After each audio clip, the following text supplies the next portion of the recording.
Good morning, and thank you for joining us for another Sales and Marketing Fry Talks. As usually, every second Friday, we share insights, best practices, and anecdotes from technology companies. And today, we continue our conversation with Olga Bakanova, who was leading the social media efforts at Microsoft for the region of Central and Eastern Europe. And now she is a growth marketing manager at Adifo Software out of the Netherlands. Welcome, Olga. Good morning. Olga, so great you agreed to come back, because I think we have lots of questions and we received great feedback from our viewers as well. But let me jump straight to the point and ask you a question. Olga, you see, social channels, Facebook, Twitter, others, have received quite a bit of different kind of criticism. Yet at the same time, that's where people spend their lives, glued to those screens. So as a result, they're very potent marketing channels. But do you really trust advice you get from those guys from, let's say, Facebook or from LinkedIn? I mean, they are businesses. They are interested, first of all, to use your content to get attention to their own channel. And second of thing, I feel that very often the advice they give about advertising serves their own purposes. Basically supports you spending more money on their channels. And I find that advice from influencers, from bloggers, tips and tricks are much more useful than what you hear directly from guys as like Facebook. So what's your take on that? Well, first of all, we need to understand that Facebook, or any social media platforms actually, Facebook, LinkedIn, Instagram, Twitter, any other locals, they have actually the same objectives as you do, right? As your business. You want your content to perform. They want exactly the same because they monetize on your success. So, I have quite a few interactions with Facebook and LinkedIn in my previous role, and all the advices I received from them, they totally made sense. And again, we need to understand we are on the same boat with them in this journey. The advices from influencers and bloggers, always nice to follow because they give you better perspective, I would say, right? More diverse point of view. And not everything will work for you. Not all the advices that you can get, they make sense, right? Others, that makes total sense. And that's why, from my point of view, it's very important, first of all, to follow advices from the platforms. Again, I do believe that we can trust them based on my experience. It's always great to learn best practices from others, but also you need to find your way. Because in social media, nothing is for granted, nothing is definite. I also discussed it previous time. So you need to find your way. You need to understand what does work for your audience with your content. But again, I think that if you combine all three, that would be the best approach. All right, but let's say you haven't found your way yet, and you are, let's say, a new tech company. You're taking your first steps in social media. Which one channel you would go to? LinkedIn or Facebook or Twitter? Well, it's not like I prefer Twitter. That's why I go with Twitter. Again, I'll repeat myself. Set your strategy, define your audience, and then find your audience. And where your audience is, go with that platform. I think it was actually trying, because that is something we actually touched in our last conversation as well, partially. And by the way, I highly recommend you to watch the recording of the last conversation with Olga, where we covered actually strategy part and other things. But otherwise, I think it's really when it comes to deciding which channel to use, what I would recommend avoiding is to assess those channels based on your preference. Repeating myself again, better to try. So you try and you see whether this channel works or not, whether you are getting what you actually are looking for, and then you can optimize accordingly.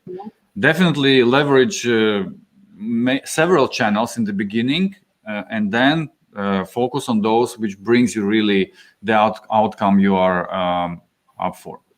Yeah, you need still to audit, before you go with multiple platforms, you need to assess all of them, because all the platforms, they give you this possibility to find what's the population of your target audience, right? What's the size? Yeah. So start with this exercise, because if you see on Twitter, it's like, 1,000 people, really don't waste your time, don't waste your efforts. But, focus where you have really decent presence of your audience. Yeah, it's a very good point about assessing the audience, because you probably have to understand, first of all, what are the criteria for selecting the audience, right? And then those tools provide you different options for the targeting, like LinkedIn, probably for the B2B, provides most advanced targeting options, right? Yep. On one hand. On the other hand, the same Twitter or the same Facebook, they provide some different ways of targeting, and the same Google, by the way, also provides you different ways of targeting. And you just have to find, and define, based on those possibilities, your audience. And then you test, you try, and again, see what comes out. Yep, exactly. Yeah, a quick question. So are you saying that Facebook and Instagram still works for, let's say, B2B? Because quite often we have this conversation with customers. They're saying them, well, why don't you use Facebook and Instagram? And they say, look, our customers are very technically oriented. They are not using Instagram. And I find it very often statistically impossible, because we know from data that like 80-90% of people are spending a great deal of time on things like Facebook, like Instagram. What's your take on that? Well, if your audience is there, you must be there, from my point of view. In terms of Facebook and Instagram, first of all, we need to understand that this is very different platforms, right? In terms of the way they engage with the audience. We also discussed it previous time. So Instagram, it's for engagements mostly. Facebook can actually do engagements and also generate some traffic. But at the same time, the audience of Instagram is younger, right? And this is also something that we need to keep in mind. Again, it does work. BDMs, if it's your target audience, business decision makers, and 100 or 99%, this is your audience, right? So you want to influence them. They're just in the late 20s or in the early 30s. So this is the audience, right? For B2B, the age range we're talking about. For Facebook, people, I would say unlimited, to be honest, in terms of age, from early 20s to up to 65 plus. You can go. Yeah. What is rarely possible to find teenagers, though, on the Facebook. At least I can tell by my teenagers in the family. They are not on the Facebook almost never. No. But this you pointed very rightly. I think it very much depends on the format. And again, you have to consider the format of the channel or of the content you want to deliver, and the type of the engagement. Again, yeah, very, very true. Yeah. So again, just to sum up, if your audience there, just be there as well. Don't make a mistake. I don't believe in Instagram, what we discussed like a few minutes ago. Believe data. Mm-hmm. Okay, but how do I get this data? How do I make sense of question where my audience is, actually? Because on LinkedIn, like I can probably identify. On Facebook, exactly the same people, but I cannot figure out, are they from SMB companies, what's their position, etc.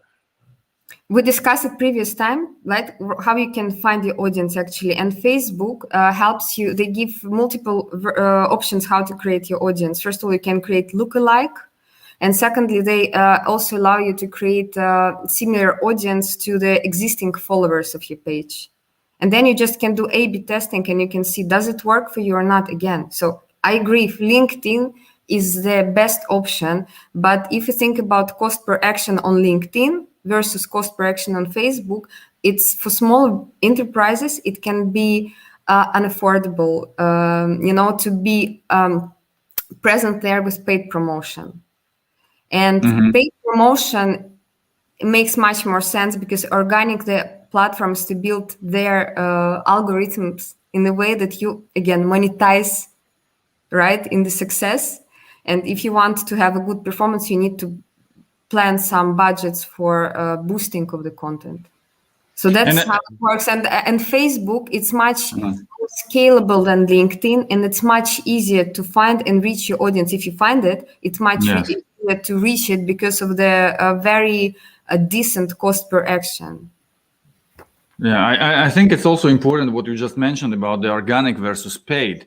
And I think you can rely on organic if you are really like global brand, well established with huge audience of your followers, then probably organic makes a lot of sense, and you can really use it. But if you just starting with your social media, you simply don't have an organic. And I think you always have to keep this in mind, that when you think of your social media strategy and execution, it means also investments in building the audience. So you need to really build the promotional budget and capacity for your content. Otherwise, it will not just make sense. You will have content maybe, but nobody will see it, or very few people will be able to see and engage with that. So what do you think?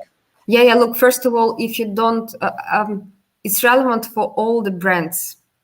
You can be big brand, I'm having big brand background now. I'm in a smaller brand background. So it doesn't matter what size of company is on social media.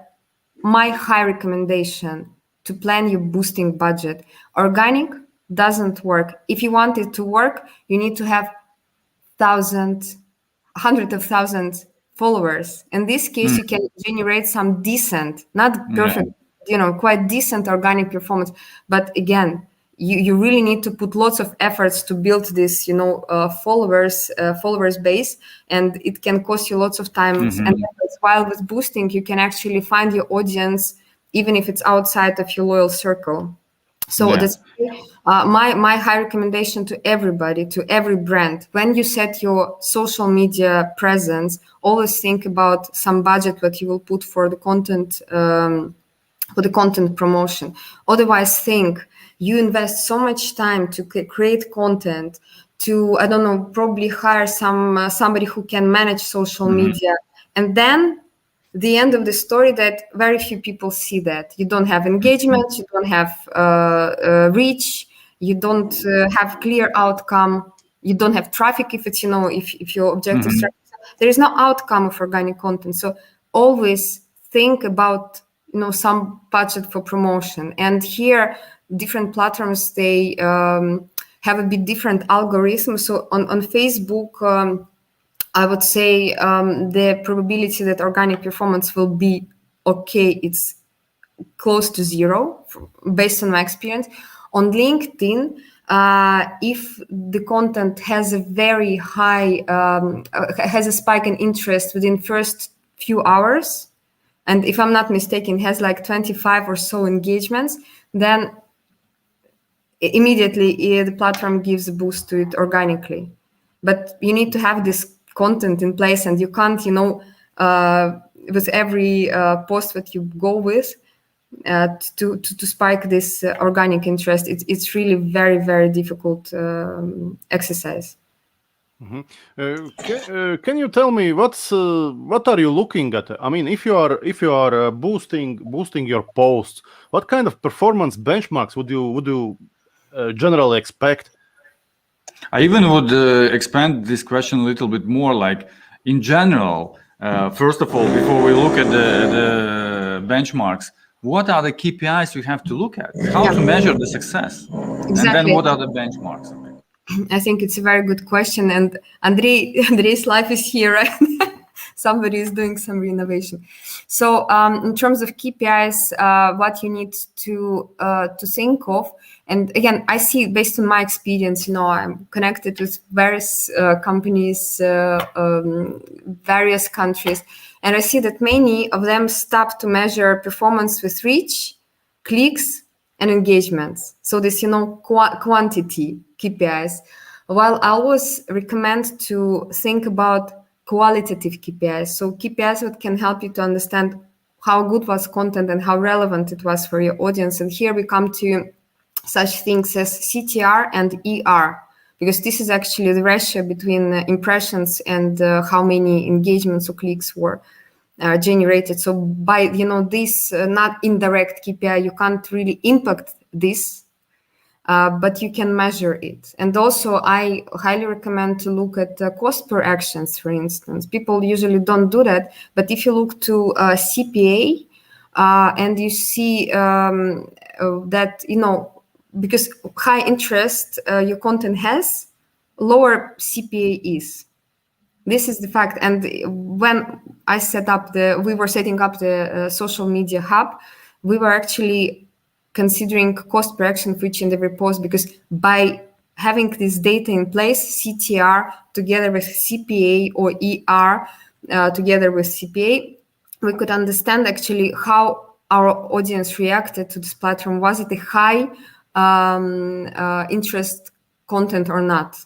So this is number one. So again, on a social media platform, think about, these multiple KPIs, quantity and quality. And then don't stop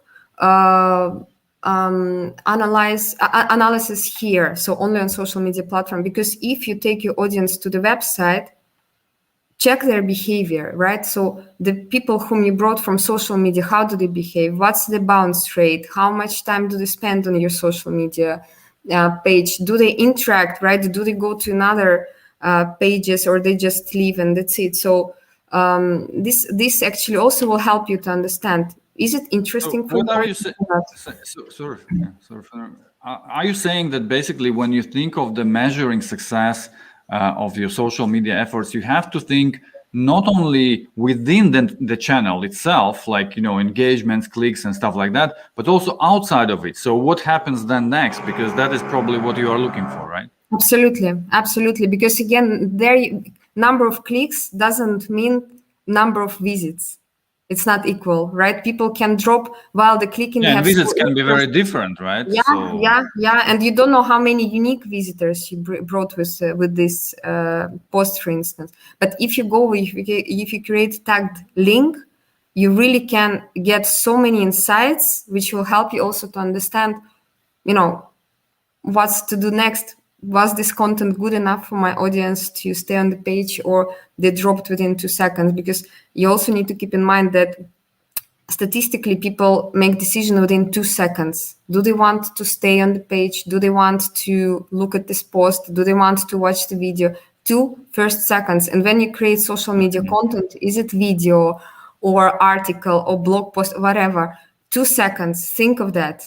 So if your video starts with introduction and beautiful music, done. If you immediately have some, catching like message, increase your efficiency by 100%, you have a high chance that it will be watched till Yes, absolutely. That's what we are also always telling customers. Nobody gives I will not use the word I wanted to use, but nobody gives much about who you are, what's your company, what's your philosophy. First of all, you have to provide value. And then after you have got attention and deserve the right to be listened to, then at some point you can explain, by the way, who you are and what your company is, but don't start with that. Nobody cares. Exactly. But what would be the good result? Like you said, you will provide some benchmarks. Can you maybe just indicate what would be the good outcome, good result for you?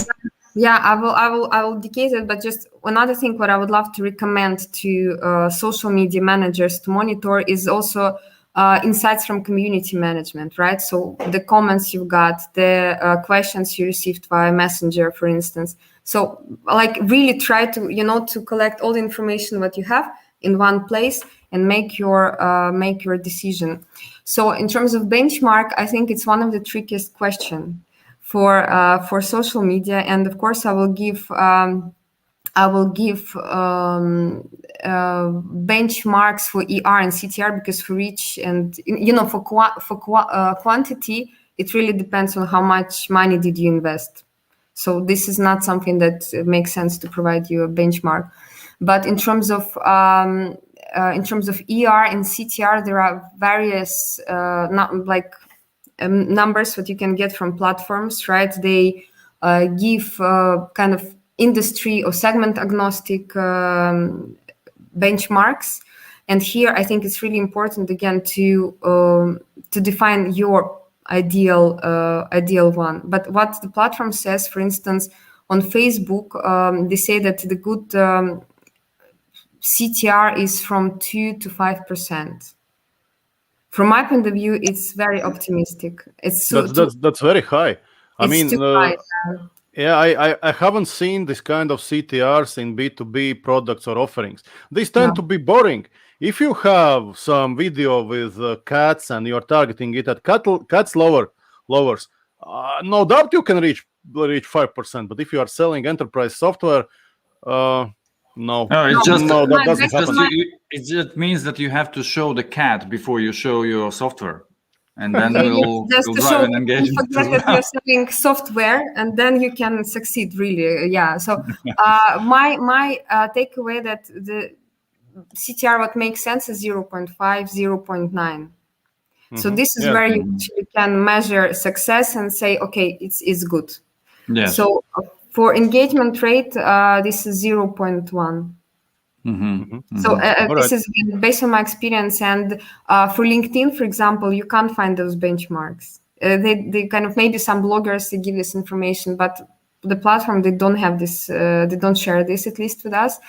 And here, my, again, takeaway was that I just, for 6 months, we were testing, and then we could understand, what's the good ratio. And then we said, okay, this is our benchmark, and we want to measure the performance, in line with this CTR and ER, what we actually, could learn from. Yeah. Look, Facebook is giant corporation. So is LinkedIn, so is Twitter, others. Yeah. And they are great tools to engage audience. But do you think it's a good idea to rely on them versus perhaps using gated content, registering people, and then you actually own the contact? You can send them email anytime you want. You can very easily send them new content, new case studies, etc.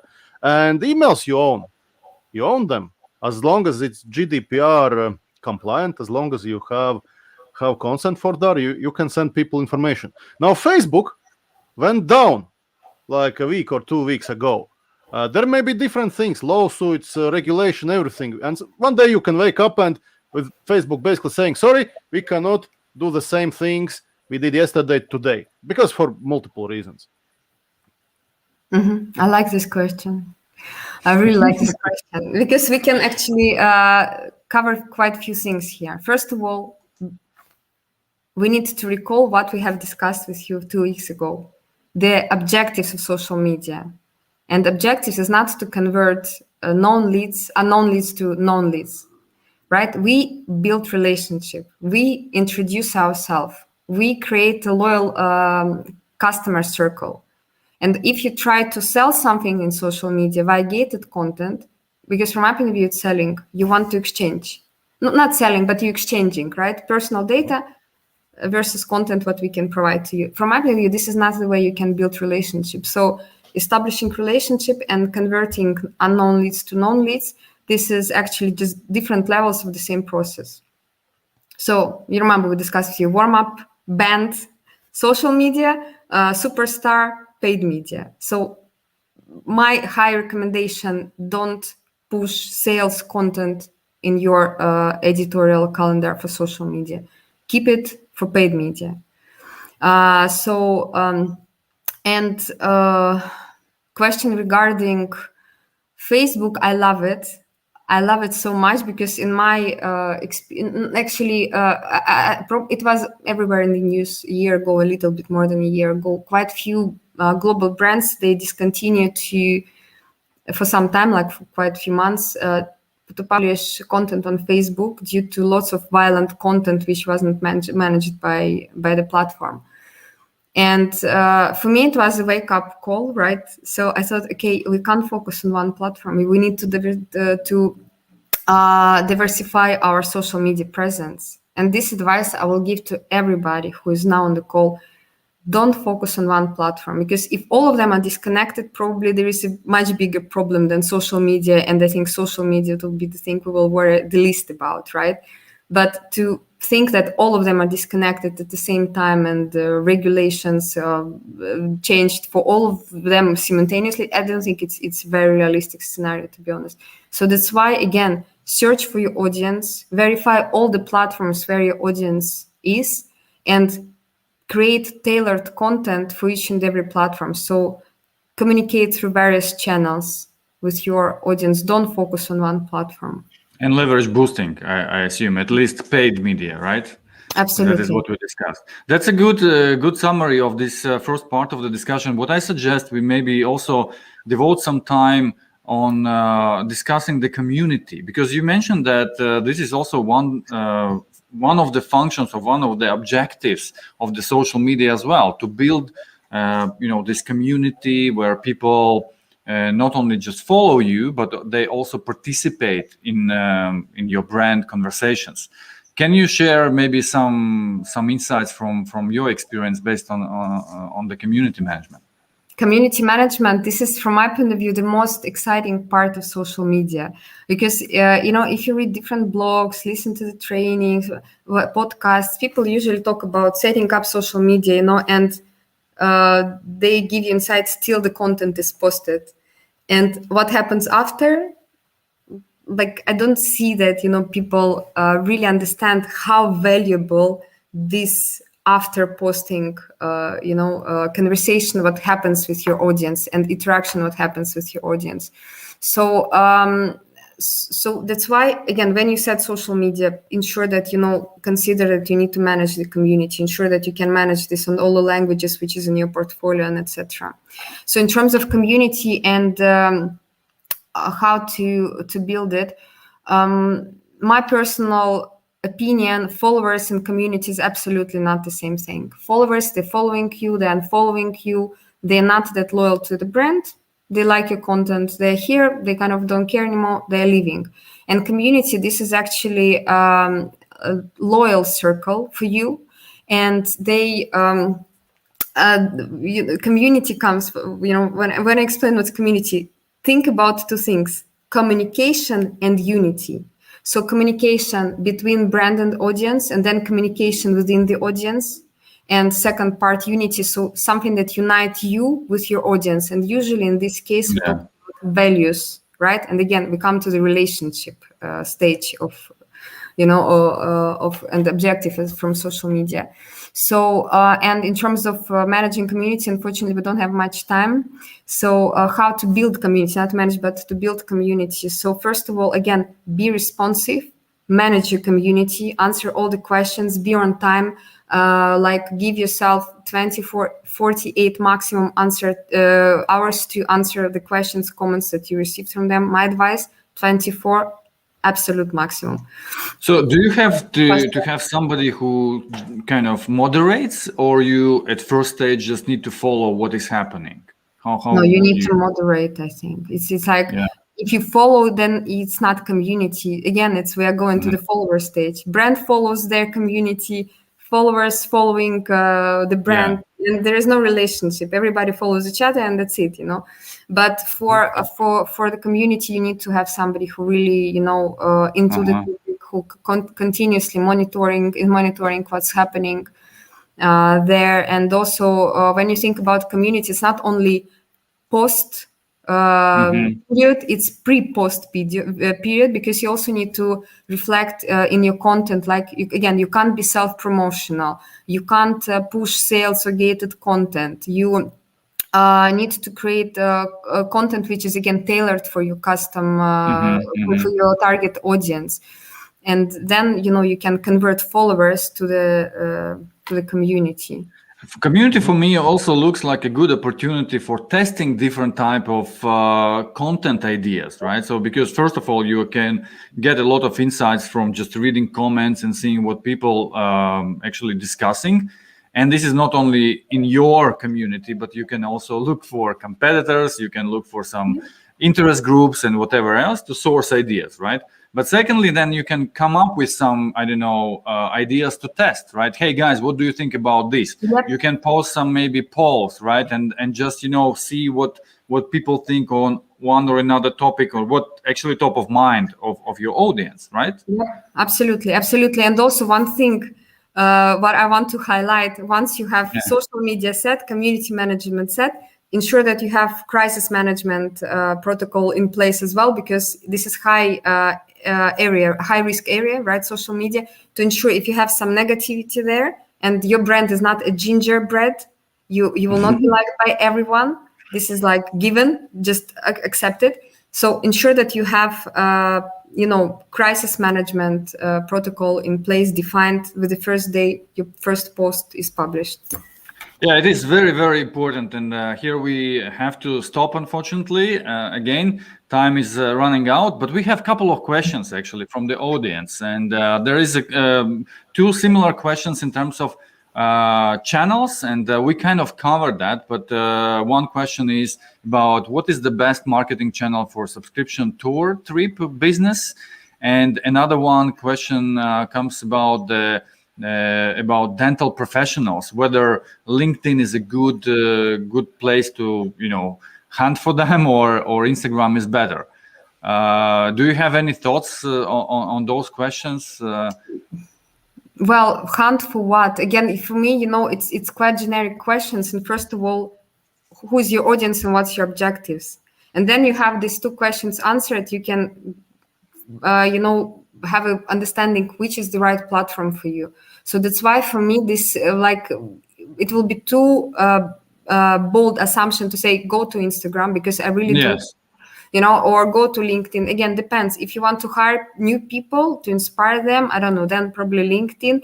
If you want to create some community, I wouldn't go for Instagram, maybe Facebook. So I don't know. I really need to get a little bit more. I fully agree. I think again, it all comes to the strategy and to defining your audience and your objectives. If it's just about building the community or building the audience, that's one story. If it's about building a demand and then generate links, it's a different story. Yes, Roland, you have something to add, I'm sure. Yeah, about dentists. Yes. I quickly went to LinkedIn and I searched for dentists, and just to see how many there are. Are there dentists? Yes, there are. Right, just search in search and you will get quite a bit of results. But it's difficult to say whether how many of all dentists are on LinkedIn, right? So I think just checking. And what quickly, type of dentists? There are also different people, right? So I don't know, just the dentists, like a private professionals, or maybe somebody who is owning the clinic, right? It's quite different. I'd put it simple. Get statistics how many dentists there are per, let's say, million population. And in particular country, by the way. Yes, very important. These things differ. And then check how many dentists you can in that country find on LinkedIn. Chances are, and that again, without any research, just from gut feeling, I think that dentists probably, maybe Instagram. But remember, we had some campaigns where we seen very high results in engagement and conversions coming from LinkedIn, especially Scandinavian markets, because just in these markets, the penetration and the population of the LinkedIn is very high and almost really everyone there. But we have same time some other markets, and especially Eastern Europe and actually in Asian markets, we have seen where obviously like Facebook covers almost total population, while the LinkedIn represents just a very, very small part of it. So I think, again, it very much depends on whom you are looking after, what is your objective, and then based on that, you can assess. And by the way, better is to try and see. Yep. And then there is another question, just to maybe cover it as well. If there are any alternatives to Facebook, LinkedIn, Twitter, and other big platforms, what you guys might have as to advise here for B2B. You need to. Yeah, we are talking about B2B, but let's assume that's about so for B2B, these three, and I would add also Instagram to the list for they're the key platforms, right?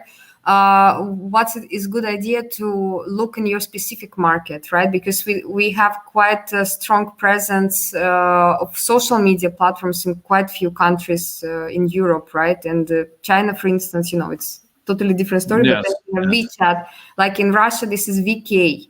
So my recommendation just to look at the local footprint, social media footprint, and then you can find some alternatives, which is definitely will be smaller comparing to these four giants. So, but otherwise, on a global scale, these four platforms, they are at this moment the best. Xing, by the way, Germany, Austria, Switzerland, I think Xing is reasonably big there as well. Yeah, for some use cases, it can be a good alternative. I can mention the Telegram. in some markets, especially Russia, India, some other markets, Telegram is really gaining a lot of attention and audience. Yes. But you have to learn to work with it. But for community, by the way, for community building, for the kind of social media traditional objective, it can be a very, very good channel to leverage. And yes. Yeah, why not to see and to check? Yeah, but okay. I want to understand. Sorry, Telegram is not exactly social media. So I mean, it's a bit kind of. It's a variation of. Variation. Still, yeah. It's a little bit of everything. Yeah. It's a niche channel. Thanks again, Olga. It was a good conversation. I think time went very, very fast. Thank you all, guys, for your questions and engagement with us. We are looking forward to have you in the next conversation again and cover new topics. Stay tuned by following hashtag Friday Talks on LinkedIn, or just following our @ibd-consulting company page, where we share all the updates and insights, what you might see useful for you. So thanks again. Talk to you next time. Bye-bye. Bye-bye. Thank you. Take care.